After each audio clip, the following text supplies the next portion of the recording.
जय महाकाल दोस्तों। आप सभी के सुख और स्वास्थ्य की कामना के साथ अपनी ओंकारेश्वर की यात्रा आरंभ करता हूँ।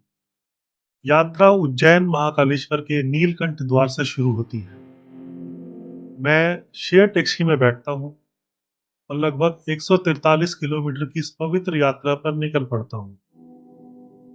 मैं पहले ही बता दूं कि मेरी टैक्सी में मेरे ड्राइवर के साथ 6 और लोग हैं। 2 महिलाएं मुंबई से, 3 लड़के हैं शायद बिहार से, और ड्राइवर ओंकारेश्वर से और मैं नोएडा से। गाड़ी सड़क पे निकलती है और उज्जैन धीरे धीरे पीछे छूटता चला गया। मैंने मुड़कर देखा ही नहीं। एक ज्योतिर्लिंग से दूसरे ज्योतिर्लिंग जो जा रहा था। मैं मालवा की धरती पर आगे बढ़ता हूँ और सब कुछ पीछे छूटता चला जाता है। लगभग 55 किलोमीटर का सफर तय हो गया है। अब हम आउटर बाईपास को छू रहे हैं, इंदौर। मुझे कोई अनुभव नहीं था कि मैं इंदौर आउटर से गुजर रहा हूँ, क्योंकि मैं पहली बार इस तरफ आया हूँ। भगवान का बुलावा जब तक ना हो, आप यहाँ आ ही नहीं सकते। इंदौर शहर केवल उसकी बाहरी झलक मिलती है यहाँ। यहाँ से सरकारी बस और कई तरह के यातायात के साधन जो आपको इंदौर ले जाएंगे।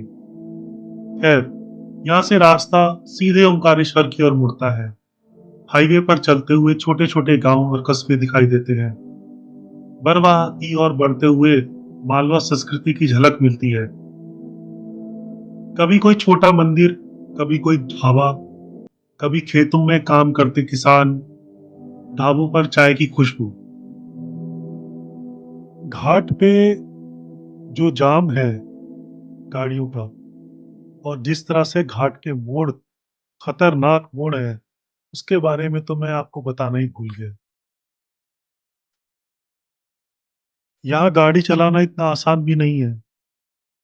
अगले मोड़ पे क्या होगा किसी को नहीं मालूम।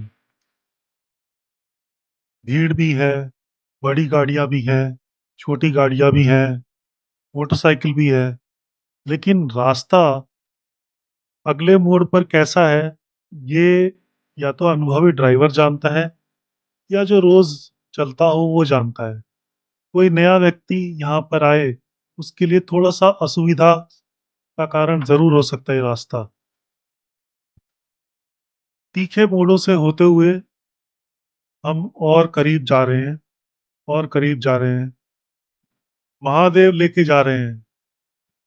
देखिए ये मोड़ कितना कितना तीखा था, और आगे भी ये मोड़ बहुत तीखा है। कहीं कहीं पे खाली पैच आता है तो ड्राइवर साहब गाड़ी बहुत जोर से भगाते हैं। दिल जैसे बाहर निकल कर आ जाएगा, लेकिन फिर लगता है कि नहीं, महादेव लेके जा रहे हैं तो आपको कुछ भी नहीं हो सकता। आप सही वक्त पर सही जगह पहुंच ही जाएंगे। थोड़ा सूखा जरूर है, लेकिन जब बरसात होगी तो ये पूरा हरियाली हरियाली हो जाएगा। यहाँ चारों तरफ हरियाली बिखर जाएगी। रास्ता यहाँ पर इस तरह से मेंटेन करना कोई मजाक नहीं है।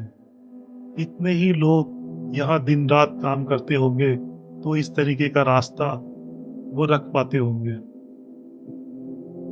थोड़ा सा कचरा जो है उसका इशू है। कुछ लोग आसपास बहुत कुछ फेंक देते हैं। ऐसा हमें नहीं करना चाहिए। कोशिश करें कि आप जब इन रास्तों से गुजरें तो आसपास कुछ ना फेंकें, जिससे कि इस रास्ते की जो सुंदरता है वो बनी रहे। इस रास्ते से इधर उधर जाने के लिए बहुत सी जगहें हैं, बहुत से रास्ते निकलते हैं, लेकिन वो तभी हो पाएगा जब आप काफी दिनों के लिए यहाँ आते हैं। छोटे छोटे बड़े बड़े मंदिर और छोटे छोटे बड़े बड़ी दुकानें, ये यहाँ की सुंदरता है।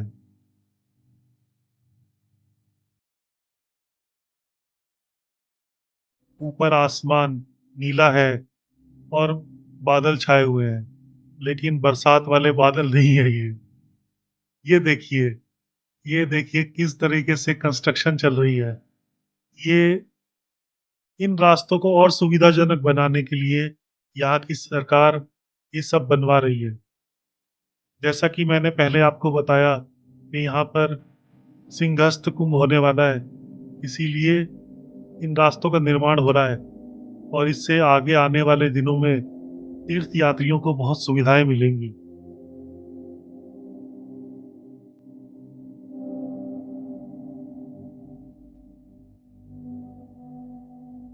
पोहा कचौरी की महक इस यात्रा को और जीवंत बना देती है। बरवाह से आगे का रास्ता सकरा और घाटी वाला है। घाट, इसको कहते हैं घाट सेक्शन, बहुत ही सुंदर। लेकिन क्योंकि मैं गर्मी के वक्त गया हूँ, तो सारा हरियाली हरियाली नहीं था। पेड़ थोड़े से मट्टी कलर के हुए थे और रास्ता सकरा है ही। गाड़ियां अपने हिसाब से चल रही थी। गांव और घाट सब मिलकर एक अद्भुत दृश्य रचते हैं। सड़क कभी सीधी, कभी घुमावदार, हर मोड़ पर नर्मदा का आशीर्वाद। छोटे बड़े कई मंदिर रास्ते में आते हैं और गाड़ी अपनी रफ्तार से निकलती है। ड्राइवर साहब उम्र में कम है, मगर हौसला और अनुभव बहुत ज्यादा और अच्छा है। क्योंकि जैसा यहाँ के लोग वाहन चलाते हैं, दुर्घटना होना कोई बड़ी बात नहीं है। ना जाने कहाँ कहाँ से लोग उज्जैन आए और अब ओंकारेश्वर जा रहे हैं। कोई बस से, कोई बाइक से, कोई हमारी तरह टैक्सी से। सड़क निर्माण का काम भी जोरों पे चल रहा है। जिस तरह की गर्मी है यहाँ,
यहाँ काम बहुत मुश्किल है, मगर हमारे देश का कर्मठ मजदूर बहुत सख्त है।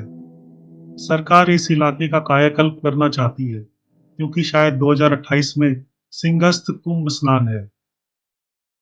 उज्जैन में बहुत भारी भीड़ होगी और लोगों को आने जाने के लिए सड़क और बाकी सुविधाएं चाहिए। एक और बात एक और बात मैं आपको बताऊं कि फिलहाल जो सूखा भूरा सा रास्ता आपको दिखाई दे रहा है, ये सावन आने पे हरा भरा और सुंदरता से भर जाएगा। घाट में बहुत से छुपे हुए सुंदर स्थान हैं, जहां यहाँ के आसपास के लोग जाते हैं, लेकिन उसके लिए बहुत समय लेकर आना होगा।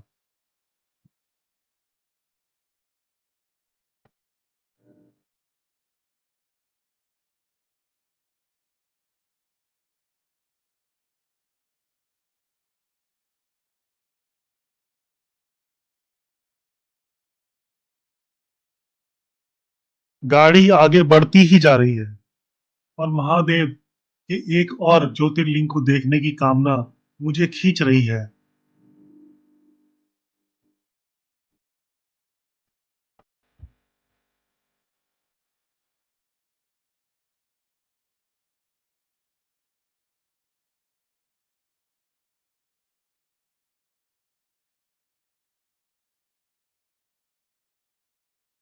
ओंकारेश्वर आने से पहले बलवारा, सबलपुरा, भिकूपुरा, चिचाला, उमरिया, बगफल, आदर्श नगर और बड़वा पार करते करते खेड़ी घाट आता है।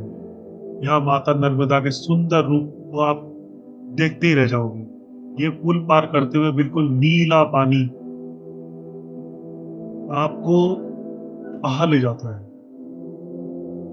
पानी के रूप में बह रही माता नर्मदा आपके आनंद को चरम पे ले जाती है। मुझे लगा कि बस आ गया ओंकारेश्वर। आंखें मंदिर की तलाश कर रही थी, मगर अभी मंजिल दूर थी। पुल पार करने के बाद एक रेलवे क्रॉसिंग है।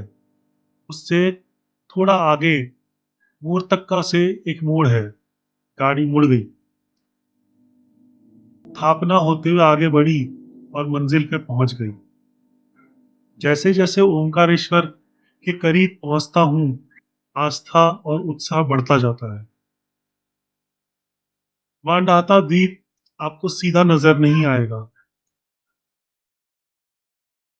अंत में ओंकारेश्वर कार पार्किंग के लिए गाड़ी निकलती है।